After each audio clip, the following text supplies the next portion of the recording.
I'm Affan Ahmad. I'm an intermediate student, and first thing I would like to thank Mr. Dinesh Baral for conducting such a good workshop, and my father for arranging this workshop.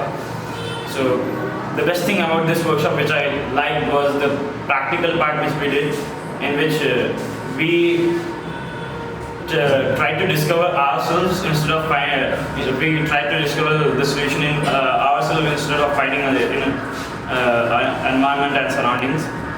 And one other thing which I got inspired, because even I'm aspiring for engineering such as sir, so